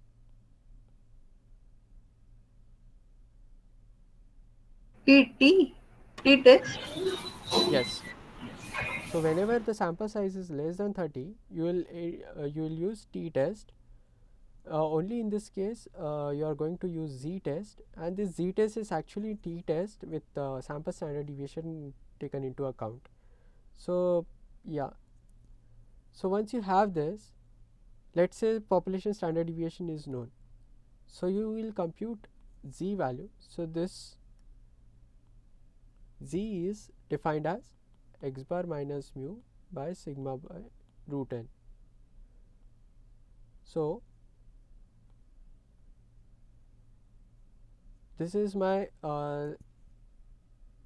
normal distribution or z distribution,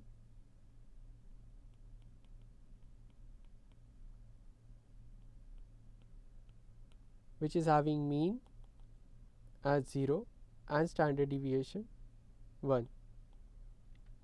So what you are trying to do is you are trying to take these values x bar and project them, transform them to a space where the mean of the normal distribution is 0 and standard deviation is 1.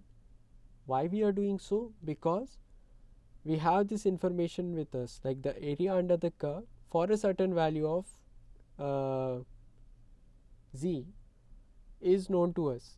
Like we have this table, z table available with us. So for that reason we are computing, we are transforming this data into this space so that we can compute this area under the curve.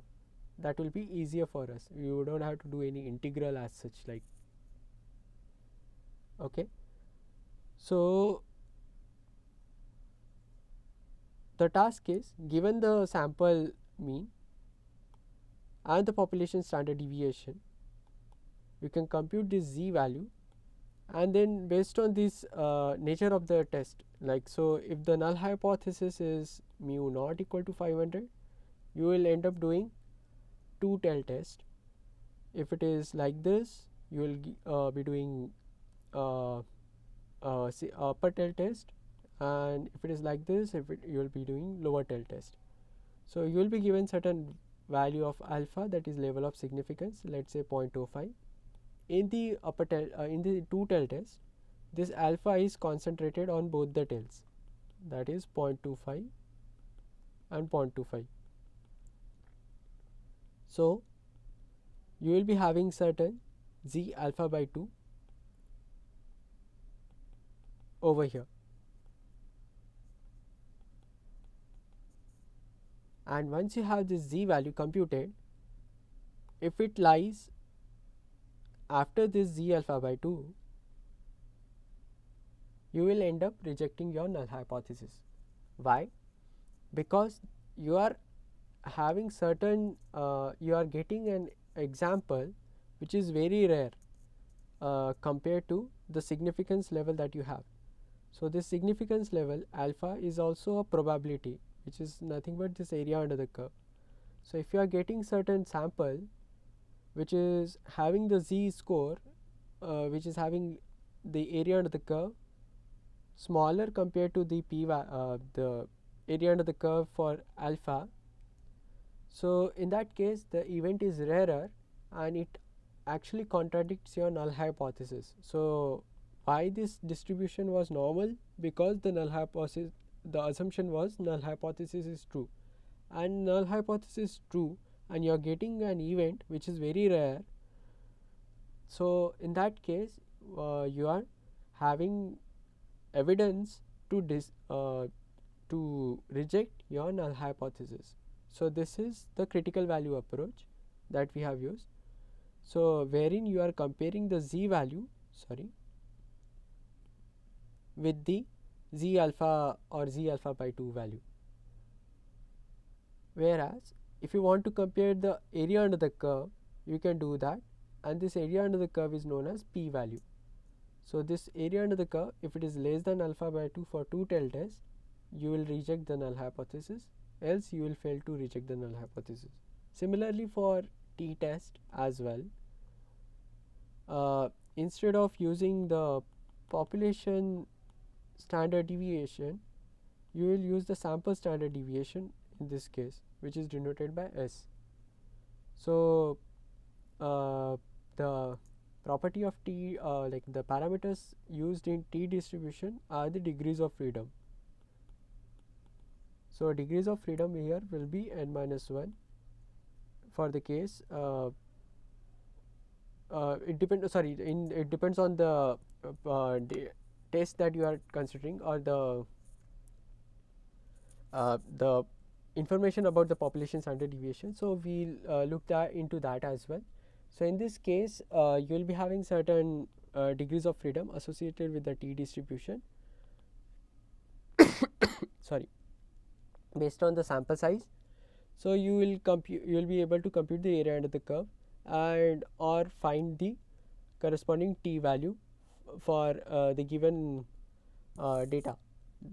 So again, given the level of significance and the nature of the test, you will find out t alpha by 2 or t alpha if it is 1 TEL test, compute the t, and then see if t is lying in the critical region, and based on that you will decide whether to reject null hypothesis or not. Okay, so this was about single sample, like you are taking assumption about making some assumption about the population mean having certain value. But if you want to compare two different populations, like say I have population 1 and population 2, if you want to compare if the means of these two populations are same or not, in that case you use two sample test, t test, or let us call it two sample test, wherein our null hypothesis is mu1 equal to mu2 and alternate hypothesis mu1 is not equal to mu2. So in this case also we saw different cases wherein population standard deviation was known and population standard deviation was unknown. So in this case you had certain estimate of the population standard deviation. So you were given sigma 1, sigma 2, and in this case it was not known. So assumption was both the population were having same standard deviation and both were having different standard deviation. So in this case we use z test, and in this case we use t test with certain degree.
Hello.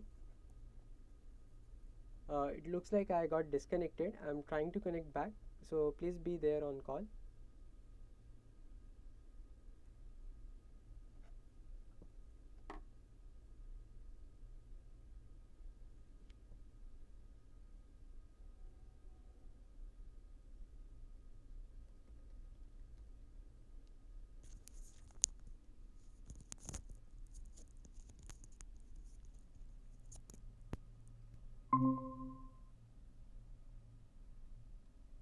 Sorry for that. Are you able to hear me? Yes, sir. Yes, yes.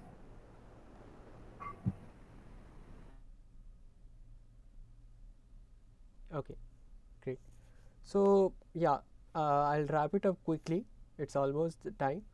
So we looked into for 2 sample tests. There were multiple cases, and after that we moved on to ANOVA and randomized block design. In that we saw one-way ANOVA, randomized block design, and two-way ANOVA. So if you had to compare two or more population, the means of two or more populations, so you went on to ANOVA because doing t-test was not feasible for the in the case of 3 or more populations. So let me quickly talk about ANOVA. I think somebody had a doubt, so let me share that.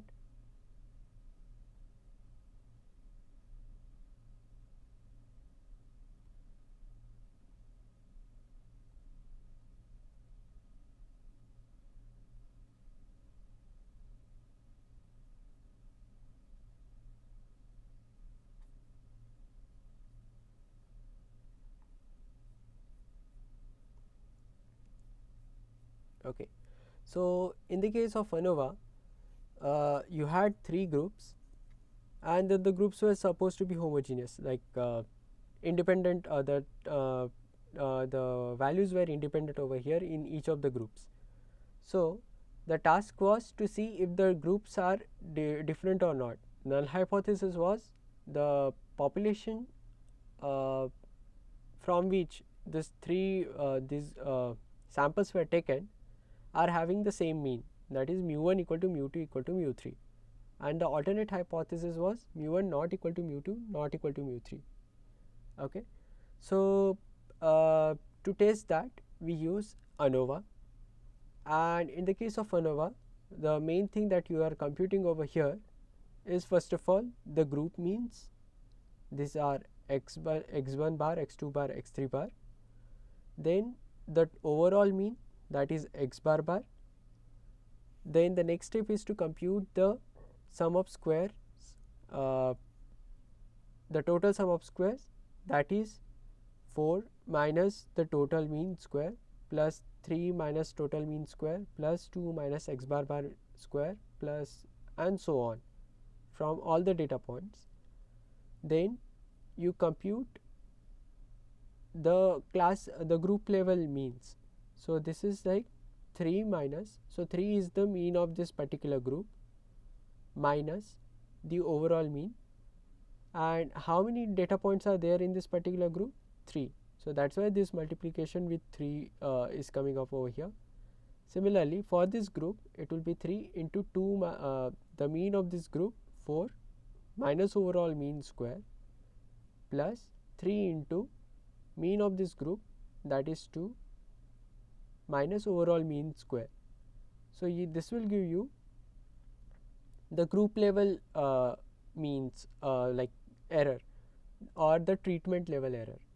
And then there was this another term, that is sum of square due to error, residual, not residual, it is called within a particular class. So you can just compute it with by subtracting the mean of that particular class from each of the data points. So 4 minus 3, 3 minus 3, 2 minus 3. In this case it was 2 minus 4, 4 minus 4, 6 minus 4, and so on. So this was between class variance, and this can be considered as within class variance. And what you are trying to see, if the ratio of this between class variance or between groups and the within groups, if it is greater than certain threshold, then you are considering the groups to be very different. Is it clear to everyone, like what the steps that we are following in this case? especially the person who asked for it. So there was an intuition behind it. I'm sorry, I'm like rushing, like No, no, it's okay. It's yeah. yeah, I can understand. Fine. Yeah. So it takes an entire 2 hour session to explain all these things, but I'm trying to explain it in 5 minutes now. So yeah, please bear with me. So yeah, so the thing is, like, you're taking the ratio, and that ratio is following F distribution, which is having numerical degrees of freedom and denominator degrees of freedom, 2 parameters. And then we were deciding based on the statistical tests, like whether or not the the three or more groups are different or not. Okay, so that was about one-way ANOVA. And about two-way ANOVA, sorry, after one-way ANOVA, we went on to randomized block design, wherein so the problem of one-way problem with ANOVA is that it won't tell you which groups are different. It will just tell you that the groups are different. Some of the groups are different. At least one of the groups is different than the others. So for that, you will have to do some post hoc analysis to identify which groups are different. We did not discuss it in detail, but this is just for your information. So we went on to randomized block design after that. So in the case of ANOVA, all the samples were like independent. They were not having any information associated with them. Whereas in certain cases, the data might be having certain information associated with it. So for example, in this case, we had like 3 different flight systems, and there were 6 people. So each of these persons was having certain fatigue level with respect to the systems. So there was certain notion or block in level information that was getting added in this case. So to remove this block level information,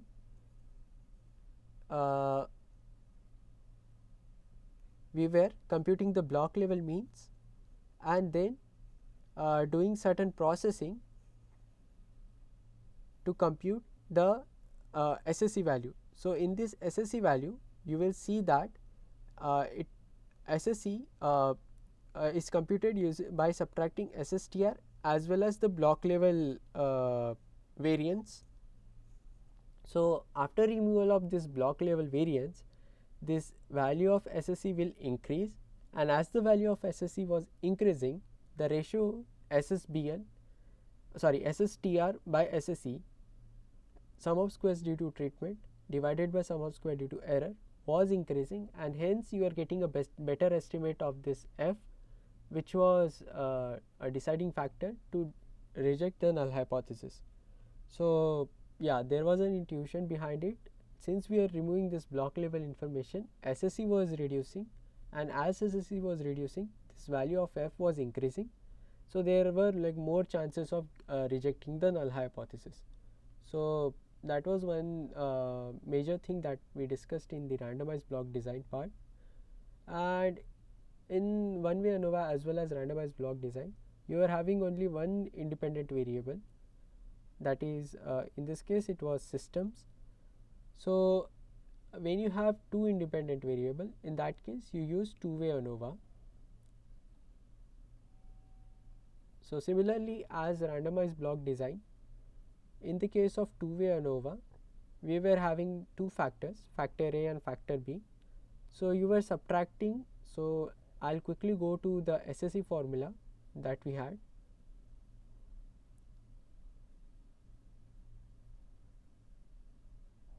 Okay, so in SSE, to compute SSE, you are subtracting factor A level information, factor B information, and the interaction of both of them. So that was the main thing. So in this case, we were having two factors for this. For example, the preparation program the students were undergoing, and the undergraduate level program that they were in. So in this case, you were having extra additional information, that is information due to factor A, due to factor B, and due to their interaction. So you were subtracting all this and hence the value of SSE was decreasing further, and hence the value of this ratio, that is factor A by SSE, factor B by SSE, and interaction by SSE, that was increasing, and which was giving you a better estimate of this F statistic. So this was about two-way ANOVA, and then let me go back to the slides. After this, we discuss linear regression. In that case, we discuss simple linear regression, wherein we had only one independent variable. The task was to fit a line to the given data points, and then it can be used for, that particular line can be used for predicting certain value of independent variable given the dependent value of dependent variable given the independent variable, and there were certain terminologies associated with it, like coefficient of determination and so on. So yeah, I'll skip all this part.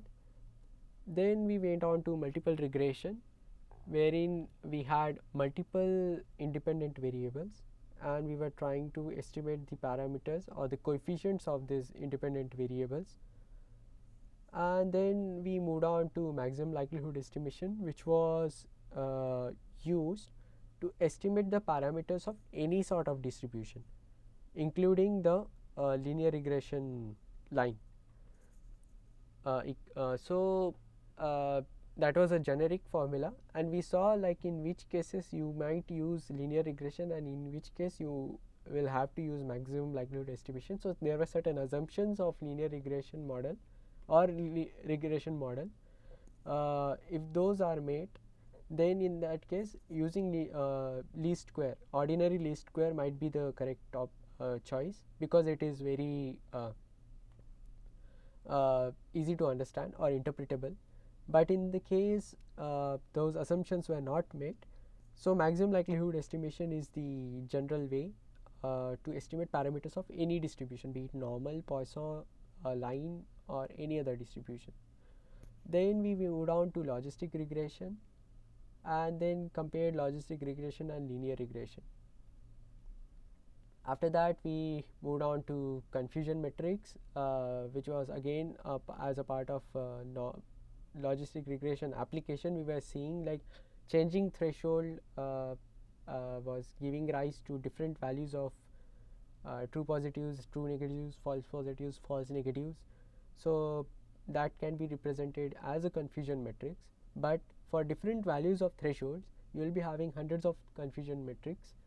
So like for each value of threshold you will be having certain confusion metrics, and to visualize that in a single plot, we were using this receiver operating characteristic curves, and we can use this ROC curves to compare two different models, like which of the two models is accurate in classifying certain things.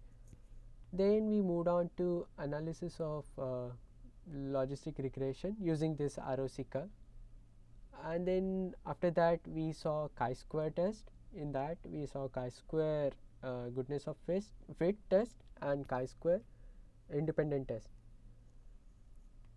And then after that recently we went into the cluster analysis. We saw k-means clustering, k-median clustering, k-medoid clustering, and then we saw hierarchical clustering, in that agglomerative and divisive clustering. We saw certain examples of like one example for doing agglomerative clustering, and then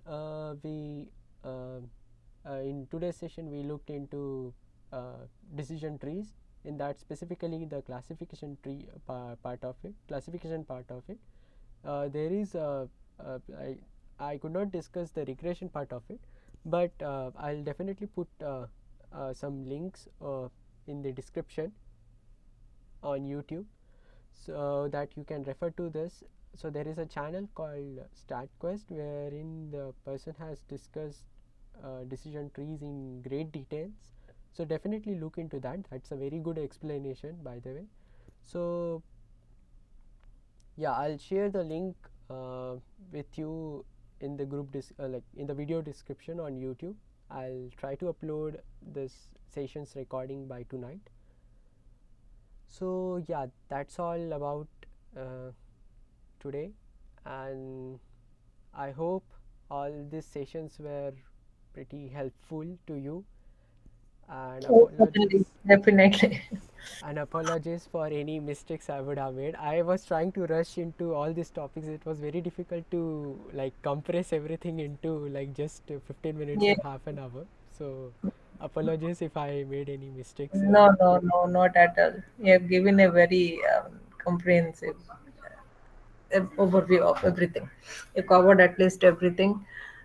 So if this you post, you will upload it today, Yeah, no? yeah, I'll This upload the slides it to will be Google very Drive, so helpful you can because the definitely look courses in. are, yeah, Yeah. because the study material is too much. I think the course is too heavy as far as the contents are concerned. Yes, yes, but definitely I'll recommend like please don't be limited to the material that is provided by the by the professor or NPTEL. You can definitely look into other resources online if you don't understand any of the concepts. I myself look into multiple resources and learn Yes, yes. concepts. Thank you so much for your explanation and other thing. It was a very good session. Thank you, All the Thanks a sessions lot. were very, Thanks a lot, very good. Shaish. thank you, Amazing, everyone. amazing content, and you had the best content and the teaching method, and you are extremely patient. I mean, they were initially there were a lot of questions. I myself was getting like, why are they asking such basic questions? But you were really patient with everyone, and you answered everything. It was great. I mean, all the sessions were really great. Thank you, Thanks a lot for that. thank you, Yeah, thanks a lot, and all the best for your PhD. thank you so much. And Thank you, sir. Thank you. And if you have any query later, I'll just put my email ID over here in chat. You can email me, but I mostly won't be able to answer very frequently because I don't see emails that frequently. Like PhD is like altogether a different task. So yeah, please feel free to put your queries. I'll try my best to answer, but in case you don't get, please send a reminder. I'll I'll try to answer within a day or two. So thank you everyone, and I learned a lot in this course. Like it was a great learning, and still there are a lot of things which I still don't understand. So yeah, there is a scope for learning always. So yeah, I hope we'll meet again in some of the courses later. So for now, yeah, thank you everyone, and I'll end the session. yeah, yeah. Thank you so much. Thank you, sir. Thank you. Yes, Gautam, Mr. Gautam, you have any query? It's okay. No problem. Thank you so much. Okay, thank you.